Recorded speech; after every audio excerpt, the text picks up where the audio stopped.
Welcome to Mystara, as I'm finishing off one of the last of my TikTok-style remasters to erase some terrible reviews I did a while back while my computer was entirely fried due to a wayward glass of water from across the room. Today's guest is one of the most original modules in the B series, if not the one that stands out the most. We're taking on the Veiled Society, the ruthless bunch of thugs out to keep the citizens of Karamikos under control. This is the only pure urban adventure from the basic line, and is also famous for being the murder mystery that gives away the killer on the cover of the module. Twice. I'm Mr. Welch, and remember, city streets don't have much pity. Veiled Society is the sixth book released in the basic series, written by Zeb Cook in '84, his only entry into that line of modules. Steve Chappell did the cover art, and Jim Rosloff did the interior art. It's a concise module with only 16 pages of adventure, but it did include 8 more pages of cut-out paper buildings that you could assemble to give your miniatures something to hide in. We didn't have a lot of fantastic medieval building terrain pieces back then, especially in the old Ralpartha scale. You might get lucky at an aquarium store, but that was a huge if, and you certainly weren't finding more than one.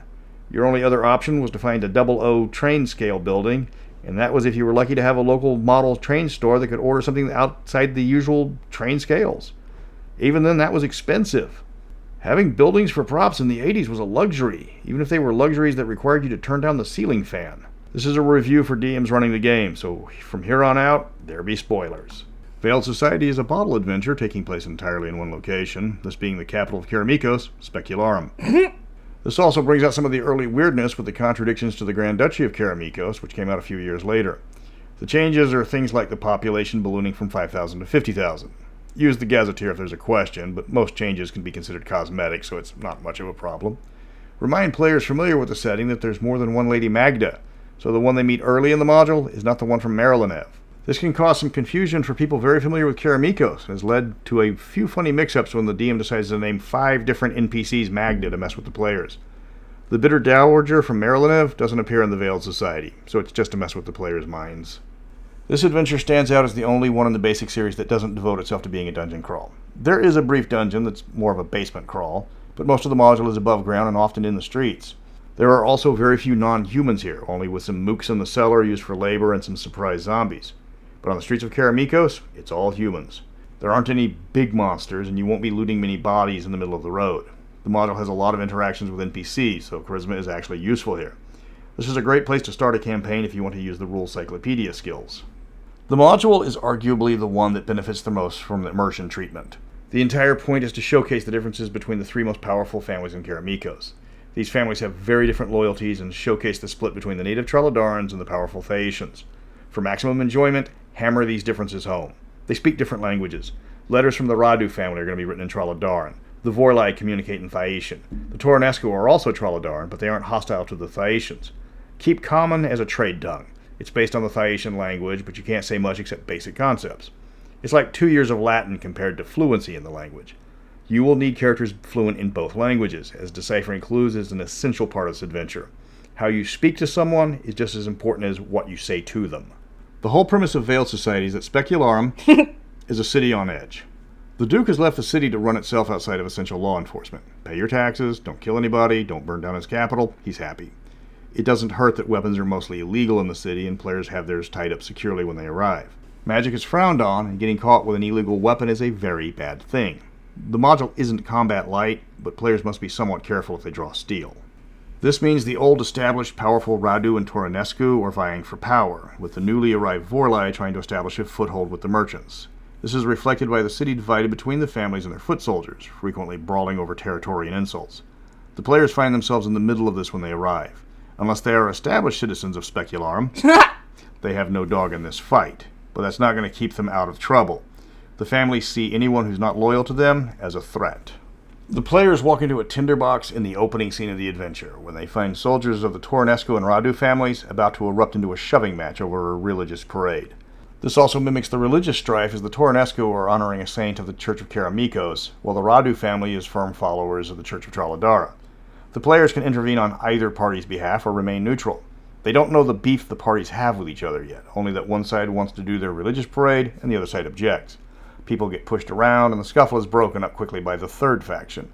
Then the players get to ask around what happened, and we'll find out the crowd is filled with supporters of all 3 sides. There's no clear good guy faction to start, and possibly no good guy faction at all.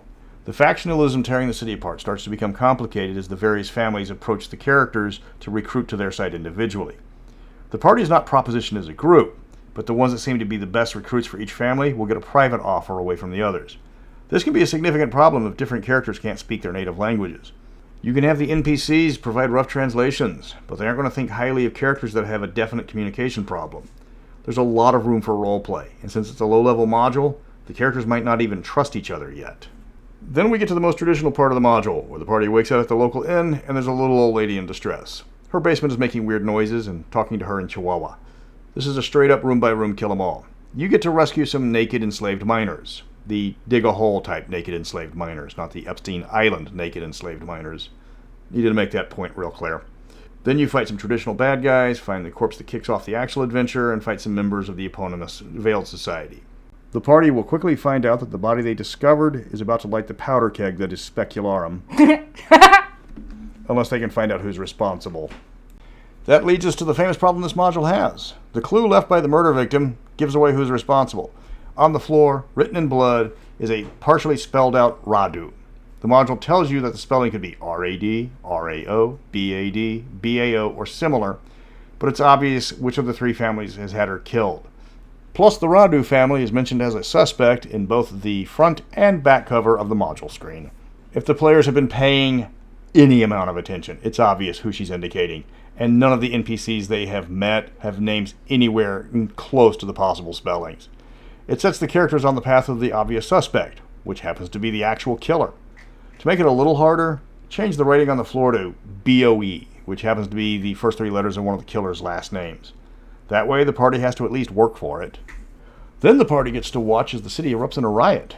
This can end in several ways, including them being drawn and quartered without trial. Avoid that option if possible. The Radu supporters blame the Tornescu for the murder of the woman the party found. They are looking for blood, and one agitator is egging the crowd on. There's no way to end this peacefully like at the beginning of the module. The town guard will arrive on horseback to break up the mob, and one thrown rock later, it's a full-blown riot.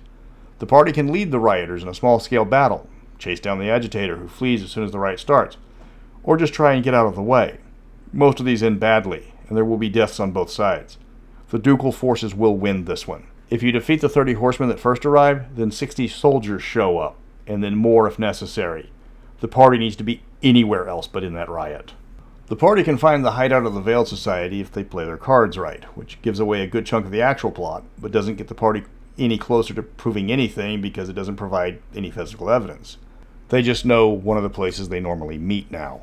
What happens next depends on who tried and recruited the various party members at the start of the adventure.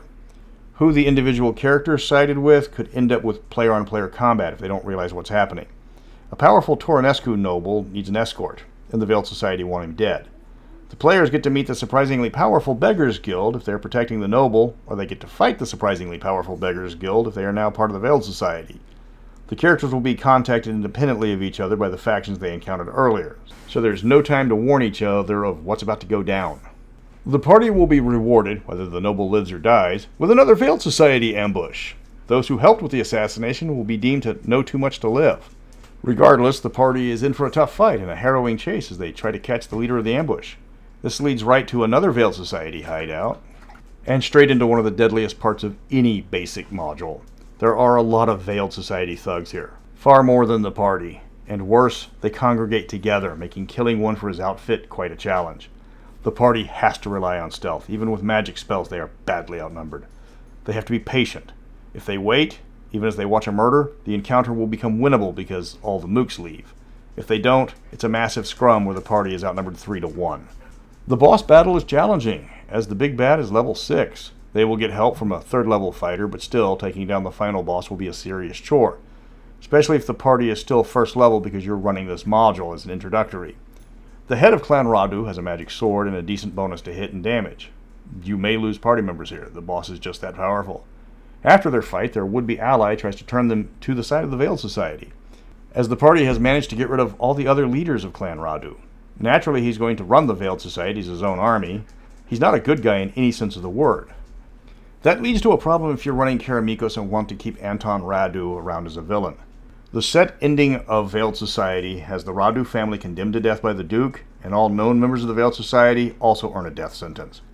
But Anton Radu is a major big bad in Karamikos. He's still kicking over a decade later in canon.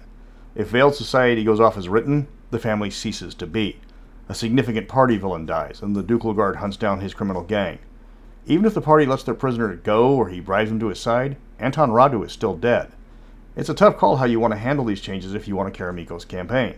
I would suggest ramping up the Veiled Society assets and running this module when the characters are at a higher level. The bad guys are primarily human. Giving them more numbers or higher levels wouldn't be hard. If you're looking for a copy, one will run you at least $50 for an authentic original copy. You can get the POD version for $12, though you will need to make a copy of the map inside the cover. The paper buildings have long been made irrelevant by all the new toys we've created in the last 20 years, so don't worry about them outside of nostalgia. Cardboard tiles and resin buildings are far more durable than paper anyway, and quite affordable. One thing to watch out for is people selling reprints for original prices. I noticed numerous examples on the various resale sites. One guy wanted $50 for a reprint. You can buy that brand new for, like I said, $12. He even claimed to have it graded mint condition. That's a borderline scam. If you're unsure because the image is of poor quality if it's a reprint or not, ask for a picture of just the screen by itself. That's Veiled Society. It throws out everything you know about low-level play and gives you a tight mystery that's a little too easy for players. But when it comes to survival, there's nothing like throwing a riot up against an army with the characters in the middle. Play it at your own risk. Next week, I'm going to break up my order and finish remastering the old videos I did on my phone out of shame. We are converting the Dragon Queen modules from 5th edition to their natural location, Darrican. Get ready to use those caravan rules you've been waiting on. Until then, remember to settle all family business first.